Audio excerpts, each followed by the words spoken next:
What's up you guys, and welcome back to my channel. So if any of you remember, a couple of weeks ago I had posted a poll just asking you guys if you had any general questions for me, and then I answered them in a Drive With Me video that I did after, and I ended up getting a ton of questions on that poll about the college application process, and I decided I would just go ahead and do a separate video. So if this doesn't pertain to you, I'm sorry. I know I do have a lot of viewers that are already in college, but I also do know that 4 years ago when I was going through the application process for applying to colleges, I felt so clueless. So if I can help one person out, then my goal is completed.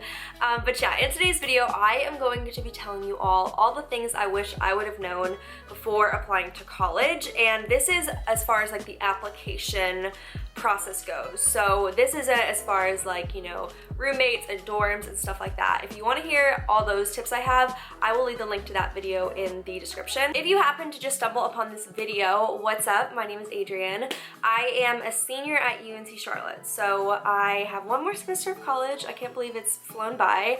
And this time 4 years ago, I was in your shoes. I was getting ready to apply for college and I felt so clueless, and I know I did so much research on YouTube. So hopefully this video can help someone. I'm gonna apologize in advance if this is a really long video, but I just want to give you guys everything I have. I don't want to hold anything back, but I will go ahead and do timestamps on the screen just so that you can kind of like navigate throughout the video if there's something specific you're looking for. But yeah, other than that, let's just go ahead and get started. All right, so I'm pretty sure the average person's college application process, I feel like it's from September through November, December is when you're like really applying to a lot of schools. I'm gonna go in chronological order as to everything that you should know. So, okay, the first tip I have for you is to take the SAT and the ACT very, very seriously. If you are getting ready to apply for college, you probably already know what these two are, but just in case you don't, the SAT and the ACT are two tests that are administered at like a testing center. Basically, what it does is it tests you on a ton of different subjects like, you know, math, writing, English, science, and the whole idea behind this is you want to get a good score and then you want to send that score to the colleges that you're applying to. I know when I was applying for college, I was confused like if I wanted to send my ACT or my SAT score, and honestly, colleges don't really prefer one or the other. You're honestly just better off sending whichever score is better, or if they let you send both scores, then do that as well. I ended up getting like a 1400 on my SAT and I got a 32 on my ACT. So I did pretty well, but I did take both of them twice each. And that is the next thing I have to say, is if you are not satisfied with your first score, or even if you think you have a little bit of room for improvement, I would highly suggest just biting the bullet, paying the fee, and taking that test a second time, because what a lot of people don't realize is the SAT or the ACT can literally be the deciding factor that helps you get into college. I know some people that are amazing test takers. They didn't get the best grades in high school, but they went to that SAT, they killed it, got almost a perfect score, and then they just got in an amazing school. So that is something that you should really, really take seriously. To be completely honest with you guys, if I had studied as hard for the ACT and the SAT as I do study for a regular college exam nowadays, I would have aced it. I would have probably done really well, but I feel like I just didn't sacrifice enough time to study. I mean, I studied, but when I think about how I studied for these two exams, I just went to Barnes & Noble. I bought that huge book. It's huge. It's literally like this thick, and it's thousands of pages, and I would just flip through them feeling pretty clueless. To be honest, I don't really think that was a very good way of studying, and I think I could have gotten even better scores had I went about studying a better way. A lot of my friends are fortunate enough to have parents that would like send them to tutors that specialize in ACT and SAT prep, but those cost like $100 a session, which adds up quickly, and I did not have that type of money back then, nor do I now. So what I would suggest you guys do is use Magoosh to study. So Magoosh is basically a website that you're able to log into and get a ton of study resources that are specifically made for the SAT and the ACT. They also have test prep on there for the GRE, the GMAT, and lots of those other post-grad tests. So it's not just for high schoolers. It's also for like post-grad as well. So I feel like a lot of people think it's best to invest their money into an SAT, ACT tutor or the outside classes that you can pay money for. And I have to disagree. I think it's better to study at home and to be able to study on your own watch and take as long of amount of time as you want.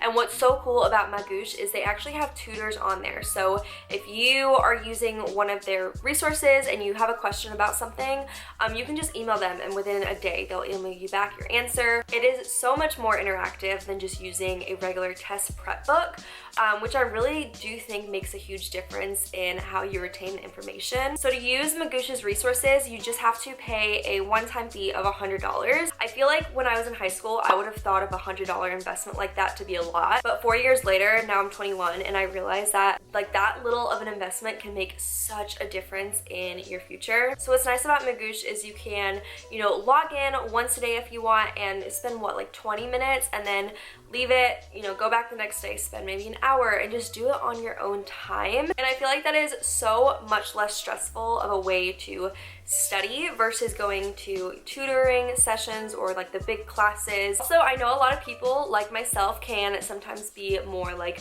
on paper learners versus online. And what's nice is Magoosh actually does have an ACT prep book as well. So if you want to get that to have something like physically to hold and study and like highlight and be able to mark and stuff. And what's even better is I actually have a 20% off coupon code for you guys. So I'm gonna go ahead and leave the link to Magoosh down in the description box. I would like to give them a huge thank you for sponsoring this video so I can do fun stuff on my channel for you guys. But yeah, if you're interested, click that link, you'll get 20% off and study hard. All right, so now that I've talked about how to study, I wanna just give you guys a couple tips for while you're taking the SAT or ACT / before you take. And I'm sorry if this segment of the video is really long, but you guys, like, I can't emphasize how important these two tests are. So back when I took the SAT, it was required that you take the essay portion. However, they've changed it and now it's optional.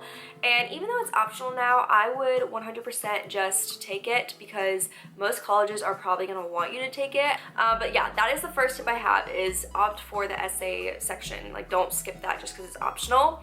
And then the next tip I have for prepping for the ACT and the SAT is to sit down and like figure out your strengths and weaknesses. What are you good at? What are you not? I knew that my strength was math and English and that my weakness was science. So I spent most of my time studying science because I knew that I was gonna need extra help in that. So don't feel the need to evenly divide up your time, because honestly, like, if you feel really confident in the math, you shouldn't be spending as much time studying because you could use that time to allocate it towards something else. All right, and then I do have just a couple extra general pieces of advice for while you are test taking. I'm reading them here on my laptop if I'm looking down. But the first is understand your mistakes while you're studying, because next time you're about to make the same mistake, you will realize that you're making a mistake and you'll fix yourself. Also, for the reading portions like of your test, make sure you read the questions first before reading the passage, because when you read the questions, it'll trigger, you'll remember reading something like that when you're reading the actual passage. Next tip I have is memorize your formulas even though you're given a formula sheet. This is so important. It can save you so much time so that you're not scrambling trying to find formulas. That never works and it always kind of ends in a little bit of a disaster. So make sure you know your formulas. Next piece of advice, this kind of goes for any test, but make sure that you just like skip the ones you aren't sure of. Don't spend 20 minutes trying to figure out a question because you think you might know it. No, just skip it, keep going, and then with your extra time, go back and spend your time on those hard ones. You don't want to spend a ton of time on like 3 questions and give yourself no time for the remaining 17. All right, and then last piece of advice for the SAT, ACT portion is just give yourself time to study. The last thing you want to do is be cramming for such a serious test, especially because you're paying money to take it. All right, so now moving on to the application process. So you've taken your SAT and your ACT, you have your scores, you've kind of figured out what colleges you want to apply to. Before you actually apply to those colleges, I would just make sure that you actually like them. It's always good, obviously, to have a couple safety net schools, but just don't apply to a school just because your friends are, or just because, you know, it's an Ivy League school. Apply to a school that you actually can see yourself going to. Next, it is so important that you apply early. I know they have deadlines and it's just super enticing to be like, oh, I'll just wait till the deadline. But no, because those admissions counselors, they get so many applications. It's just better to get yours in to be one of the first, and chances are if you apply earlier, you'll hear back earlier, and that will give you even more time to make your decision, just in case you end up getting like rejected or deferred from a couple. It's always good to know earlier in case you need to reapply or apply to some other schools instead. All right, so next piece of advice I have for you guys is an amazing 5-star, super compelling application for college is not written overnight, and one of the biggest parts of your application is going to be your essay. So sometimes colleges will give you a prompt, which that's very nice, but sometimes you'll just have to write a personal statement, and if it says optional personal statement, you should probably just do it. So when you're figuring out what you want to write about, what you need to do is figure out something that's going to set you apart quickly.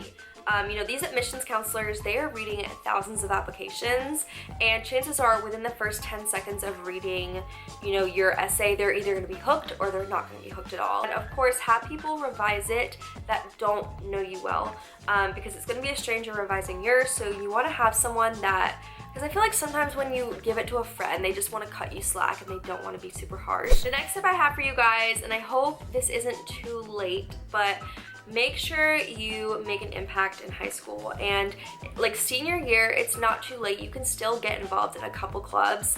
Obviously, it looks a lot better if you were involved with them, you know, your freshman, sophomore, junior year. When I say make an impact, I don't mean sign up for 50 clubs. A person that has like 30 different extracurricular activities, you know, it doesn't look that great, because how much time have you actually been able to put into them?